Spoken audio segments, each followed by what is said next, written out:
Welcome back. We'll talk some Carson Wentz in a second, but first, Raptors-Bucks Game 4. Giannis going baseline for the big slam. This was early in the game as the Bucks jumped out to a 7-point lead.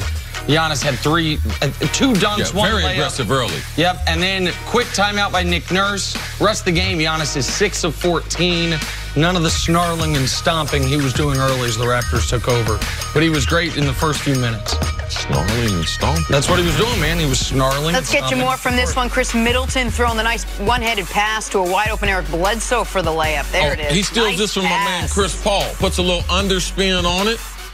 Bledsoe, one of the few times he gets the ball to go through the hole. Series for him, man. Oh, man, he's shooting the ball horribly. After averaging 16 during the regular season, averaging about 8 in this series. It's been rough for him. Middleton was very, very good. He was good last night. They need that Chris Middleton in Game 5. Finally, Marc Gasol finding Kawhi Leonard on the backdoor cut. Kawhi rattling the rim over Giannis. But a little scary coming down there. Well, right. I mean, I think that's most people's takeaways. He got there. Giannis picks up a silly foul here. This is early third quarter. But watching Kawhi after this kind of limp around a bit, they're going to need, I don't think they can rely on their supporting cast to do in Game 5 what it did in Game 4. They're going to need Kawhi to be great. All right, moving to the NFL now. Carson Wentz trying to bounce back from 2 straight years cut short by injury, and this time no Nick Foles as a backup. Yesterday, the 26-year-old franchise QB resumed activity at OTAs without any limitations. Head coach Doug Peterson said he is full go. Wentz says he's excited to get back into action. I love any time we can get on the field. You know, get on the field together, start building that chemistry, start talking through things with guys so they see how I see it and vice versa. So anytime we can get out there, I love it. And so missing some of that time last offseason was a bummer, but at the same time, I wouldn't say it's the end-all be-all, but it definitely is helpful, especially this year with a couple new faces in there. So it's always helpful, and I think you'll see dividends come the fall. It's a little bit of a different team this year. Carson Wentz is back at the helm. You got Deshaun Jackson that's there for him. How much pressure is on Carson Wentz to win right now? I mean, I think there's going to always be pressure on Carson Wentz until he wins a championship. Now, he can even have an MVP season because what happened with Nick Foles. And it seems like the organization, Jeffrey Lowry, what they're doing, Howie Roseman, they're going to put him in a position that he can win, that he can participate in playoffs and win championships, because I believe in the structure that they have around him. So there'll be pressure on him until he's able to win the Lombardi Trophy. And is that fair for him based on his pick in the draft and everything? I think it's fair, because for me, it still wouldn't change even if Nick Foles hadn't led them to their first Super Bowl. When you draft Carson Wentz out of North Dakota State, you expect him to be the first quarterback to lead you to victory. That's the reason why teams were in love with him. So the expectations for me, they wouldn't have changed, but he's in real time now, because we actually saw someone do it, and the Philly fans fell in love with Nick Foles in that process. I'm going to ratchet it down just a degree. There is immense pressure on Carson Wentz this year to win a playoff game, because it wasn't just that Foles won the Super Bowl in 2017. He then came back next year and won a playoff game in 2018. Carson Wentz never played in a playoff game. It's, as we know, very tough to win the Super Bowl. As long as the Patriots are out there, there's really only 50% of them available, because the Patriots are winning about 1 and 2.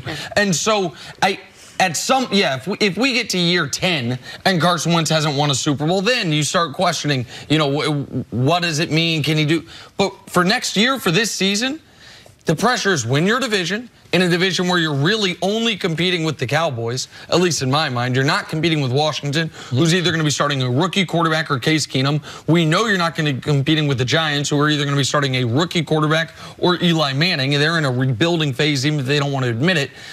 Beat Dallas to win your division and advance at least one round in the playoffs. That, to me, is the critical watermark for the Eagles this year, because of what they did, not just in 17, but last year, pulling off the upset in the playoffs. I think that the playoff is a real goal, but as far as trying to win a game, I don't think it's necessarily fair. If you look at the quarterbacks that we end up having, if the Eagles don't win 11 or 12 games, if they don't have home field advantage, it's hard to say that they can only be successful if they win a game. If they get in, they win their division, they get in the playoff, they have to go to Green Bay. They end up losing there. They have to go to New Orleans. If they end up losing there, they had to go to Minnesota, go to the Rams. I mean, there's a lot of tough places to go in the playoffs. I can understand why people would say that because of Nick Foles' success. And last year they did win as a team. It wasn't like Nick Foles threw for 400 yards. But I just believe where they play is important, because I could still leave next season, them not win a playoff game and still be like,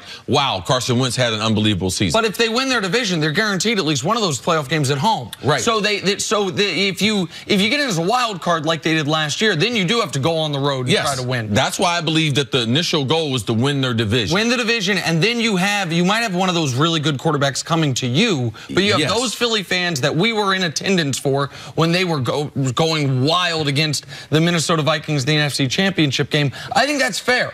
I think going into this year, we don't know injuries. We don't. Obviously, it's May.